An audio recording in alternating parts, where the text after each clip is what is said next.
We are back. Peanut Gallery. We got some news. Yes. Take it away. So, with all the people leaving TNA is actually finally managing to keep some people. So that's good because TNA is about to lose quite a bit of star power, I would say. So who are they losing? Is there anybody that's like confirmed to be like pissing off right now? I mean, we discussed it a couple weeks back where people like Rhino and those people have already left. Not Joe Hendry. Josh Alexander? No, not Josh Alexander. Trent Seven, and Mike Bailey have left over the last couple of weeks. Right. Jordan Grace obviously is probably on her way out and to the WWE, but they're actually starting to keep some people. Masha Slamovich, John Schuyler, Ash by Elegance. They re-signed both the Hardys a couple of weeks ago too, so the Hardys are staying, and I would say that they are the biggest draw. They're kind of the bread and butter of TNA at the moment. Yes, but that's good because they need to retain as much star power as possible and start getting the new people over. And I think they're doing that. They are obviously keeping Rosemary involved, and they're building her pretty well. You have Ash and Heather by Elegance, who are in the tag program right now with Spitfire, who I think also re-signed, if I'm not mistaken. So they're keeping people around. They're keeping people around. They just got to build these people up. Yep. They're doing pretty okay right now. Moose is still there. Yep. And I'm not sure was God, what was his name? He looks like a lesbian. Andrew Everett, is he officially signed back with the company, or was that possibly a one-off? I do not know. Okay. I think it was a one-off. I haven't heard anything, but they're finally keeping people. We don't want them to lose too many people. Right, that's true, because that would be a bad thing. So what do you think about Jeff Hardy's comments that he could have been bigger than John Cena had his issues not gotten in the way? I would say that there is a part of me that can understand where he's coming from. Jeff is still incredibly popular. Yeah. He was very popular in 2008, 2009. Yeah. And that was kind of the height of his popularity. And that was, and had he not had all the issues that he had, he probably would be in that conversation. Right. Because then he wouldn't have been fired from the company, wouldn't have to go back and forth between different promotions all the time. He wouldn't have had his embarrassing moments like at Victory Road in 2008.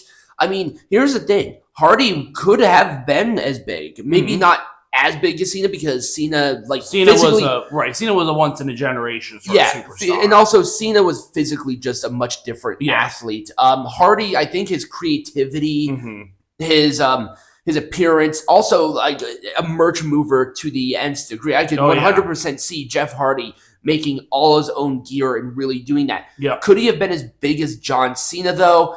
Based on like his gimmick and everything, no. But he could have been very, very big. Like definitely, he could have been like a Rey Mysterio merch mover. Yeah, exactly. And so, I mean, I would say in a way, yes, maybe more indies and smaller promotions. And I mean, in a way, he was his own worst enemy. So it's really a double-edged sword on that one. It is, but I just wanted to bring that up because it was something that Jeff Hardy did say. It's quite a bold statement, but I mean, it wasn't like, it was John Schuyler saying it. It was a person who was definitely who's still very popular. He is a world title holder. I mean, he's still very popular too.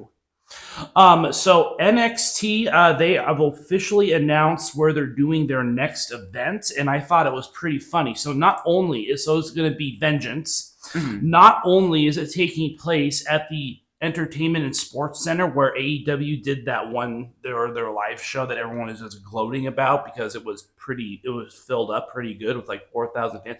I think NXT is going to outdo that. Oh yeah. I wonder if at this point they're just like, you know what, if you want the war, you got the war. We're just going to do it inadvertently. Right. And then they're also doing it. They're also going to be doing it the same day as Grand Slam Australia. I think it's going to be it's not like, not like live head to head, but they're on the same exact day. That's kind of crazy. I know. That's going to be a lot of wrestling for everybody. Oh yeah. Now, is Grand Slam Australia, is that a pay-per-view? Yeah, it is.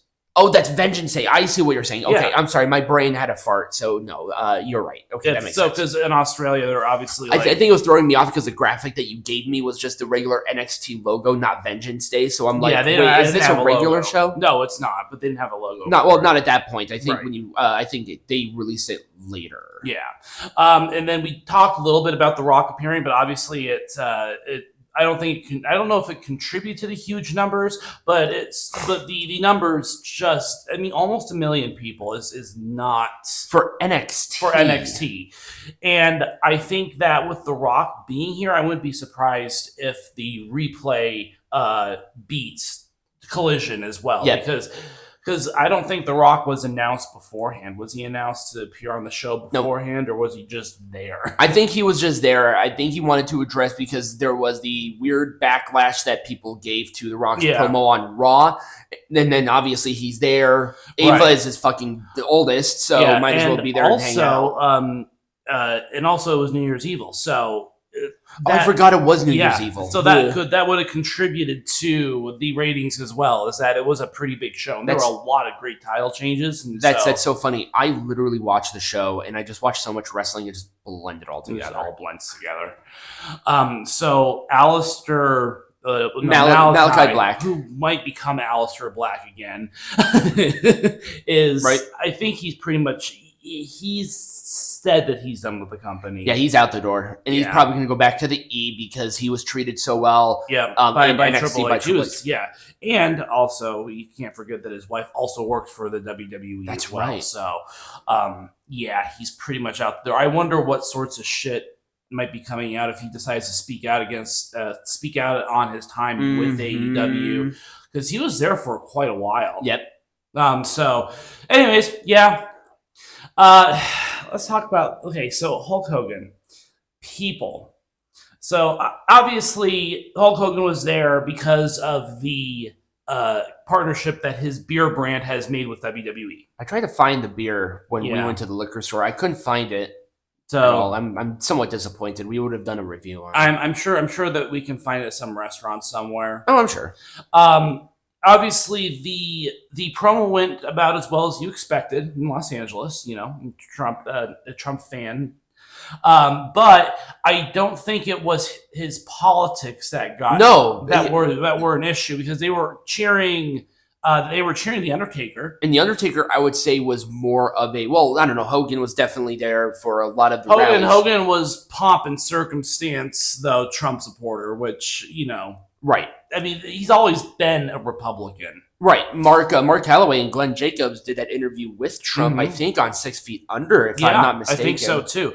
But I think the real underlying issue, the real reason why he got booed out of the building is because of his past, comments with Kamala Harris on wanting. Well, okay. People were saying, "Oh my God, that was so racist." I just think he was cutting a promo personally. Yeah. The other stuff, like dropping the hard R, N word, and all of that was sort of where I think people were divisive. And you have to understand too, in California, Kamala Harris is still pretty popular. Right. Like, she's very popular in California. Also at the she's same from California. Also at the same time, I think we need to realize that the current fan base just does not want to see Hogan anymore. No, not of anything outside of any sort of maybe insensitive comments or his political affiliation. I just think they don't want to see him. He's had his spotlight. Yeah, you don't have to like Hogan to acknowledge and appreciate what he did for the industry. Right. And I'm kind of in that boat where I understand the nostalgia for Hogan. And people need to chill out on Pat McAfee. Pat McAfee was part of that era, watching Hogan wrestle. That was his era. But the WWE is trying to, it's like you're trying to justify and help fans understand why Hulk Hogan was brought onto the show. But the current sentiment among fans is that he's not wanted on WWE. Well, he was also there to do the beer stuff. I think he barely mentioned it, but he did mention the beer stuff. But here's the other thing too: is do you think the WWE knew that Hulk Hogan was going to get a reaction like that? I think they had an idea if he could have been booed, but maybe not to the extent that he did. Maybe because he was booed out of the building. Yeah, he was the biggest heel in that building. Yeah, so. I think that's sort of where it was as in regards to like, that. He wasn't going to be cheered, obviously. Right. But I mean, to me, having Hogan there did not necessarily diminish my personal enjoyment of the show. Right. Could that time have been used better? Yes. Yeah. Definitely. I think that would have been a great opportunity to have the finals for the Women's Intercontinental Champion, but that's just me. And there was a lot of criticism across the board about the Netflix debut of Raw. Yep. But we're not going to get into that. Hogan's appearance was one of them that I would say, to me, just didn't do anything. No. I didn't care. And there's obviously he was there just to promote his beer brand, but it just wasn't. It launched like a month ago. Yeah. Or not yet, to promote his beer brand in. And also WWE is a partner, so they're WWE. like, well, this is what we have to do. Okay, we'll let you do it. Right. So that's all I wanted to say. But anyways, speaking of Raw, just some highlights of the whole experience. Some pushback, some the good and the bad of it. It was very promo heavy. Yeah. Some of the decisions in regards to storyline just didn't make a lot of sense. Like with The Rock hugging Cody Rhodes, with Roman Reigns finally getting the Ulafala back. I don't know what the direction of Raw is going forward, because it's like they wanted to make it big, but I feel like a lot of potential WrestleMania matches or storylines that could have continued on just abruptly ended. I think it was because of the gravity of the situation, where they wanted the biggest amount of people watching, so nostalgia sometimes plays into that. To me, I think they overdid it somewhat. Yeah, they did. There were people on there that literally could not have been. If they were not there, I wouldn't have cared. Undertaker was one that, to me, like, he came out, rode around on his bicycle, and was on the ramp with Rhea Ripley, and that was it. I'm like, there was no point in that. I mean, Rhea Ripley just won back the Women's World Champion. There were matches that were supposed to be on the show, that were promoted to be on the show, that weren't there. There were people that were promoted to make their return, a la Becky Lynch, that did not make their return. Right. And it's like, why wasn't she there? Because that would have been more akin to the current age of wrestling. Maybe her and Rhea had to stare down or something, or do something in that end. There were weird choices. Hogan's appearance in that was one of them, but it was not a high point. No. To me, it was the 4 matches that they had on a 3-hour show. That was a big sour point for a lot of people. Was that was a big one for me. How can you only have 4 matches on a show that's 3 hours? Like 5 matches on 3-hour show. That's fine. I mean, that's something, because we're used to that. But 4 matches, I don't know. Well, the Roman solo match was fine. I think Cena making an appearance was actually a good idea, because he is actually going on his retirement tour. I don't know. It was a very weird show. It didn't feel. It felt big, but they could have done better. They could have done better. That's what I got out of it. I enjoyed it. I watched it. I did a review on it. I'm like, okay, they're doing this. I'm just gonna get through it. Blah blah blah. But to me, it was just a show. Yeah. It was just like any other show. I'm like, oh, that's kind of cool. They had Undertaker there and Cena, and it's like, oh, all right. The new set was really cool, and they had the new announcers table, which looked really cool. People really bitched about the sponsors on the ring mat. I didn't really care, like, at all. At all, I didn't care. So whatever. But that's just kind of where I was.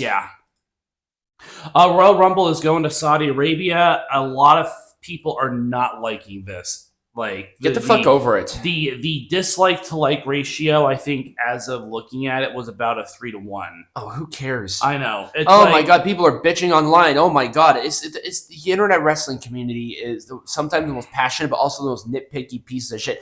Do you realize that this company is a company? Right. A company needs to make money. Saudi Arabia is giving them $55 million to be there. Be lucky it's not a WrestleMania yet. Right.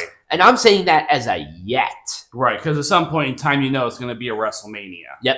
and no one's going to be happy. But get over it. They're a business, and they also signed this contract like 6 years ago. They still have to fulfill the contract. They're fulfilling the contract. That's what they're going to do. Saudi Arabia is giving them money.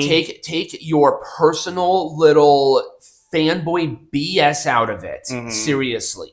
That's just what they do. They have shareholders and stockholders, and Endeavor wants their return on investment. Right. And $55 million for one show is a really good step forward on getting back that ROI. Yeah. So chill the fuck out. And speaking of Saudi Arabia, TKO and Saudi Arabia are apparently wanting to start a boxing promotion. I did see that. And what they're going to really focus on is the up and coming boxers. So ones that may not be WBC ready, but still want a platform to showcase who they are. I mean, if it's popular and they want to do that, then so be it. I don't know what to tell you. You gotta sign Jake Paul to a contract now, right? There's probably some influence there. They're probably going to spirit, but Jake Paul really is an attraction boxer. He is. Like, he's not even WBC. I don't think. Right. I keep saying that where it's like WBC, they would never do something like that. Of course they would. Yeah. I don't know what I'm talking about. Right. But anyways, not wrestling related, but it just makes sense. Black Bart, he was very much a territory guy, but he did do some WWF stuff. He died earlier this week. He was old. He was. That was it. So I don't know if you heard about Braun Strowman's little spat with pneumonia. He lost I think he said he lost 13 pounds in a week. No, I saw 35. Oh, okay. And apparently it was a flu, not. Yeah, it wasn't pneumonia. It was a flu. It was a flu, but man, there are some nasty flus going around this year, especially if you're in the East because it's so effing cold over there. But yeah, he was laid up in bed for 4 days. Yeah, it's crazy. I know, absolutely. And Vince McMahon news. We're gonna end on this note here, but Vince McMahon news. He settled with the SEC and WWE for the not for the Janelle Grant stuff. That's still but going. This is for the hush money payments. Yes, this is outside of the Janelle Grant because Janelle Grant is different in some way. Yeah, even though it's literally the same thing. But yes, Vince McMahon has to pay back WWE $1.3 million. But he took $3 million for this hush money from WWE. At the very least, they're getting something back. Yeah. But yeah, the SEC is getting something, so he's closing that one. So that is a win for McMahon. Yeah, I will say that it's a Pyrrhic victory. It is. It really is. You stop? No. So yeah, that's sort of where we are on that. Very inconsequential. The Janelle Grant stuff is still, at least as of right now, still going on. Yep. Even though they want adjudication. Yeah. He just wants to put all this behind him. He's 75 years old. Yep. You know, he needs to start his new entertainment thing. Oh my God. He's not going to do that. No, he's not going to do anything.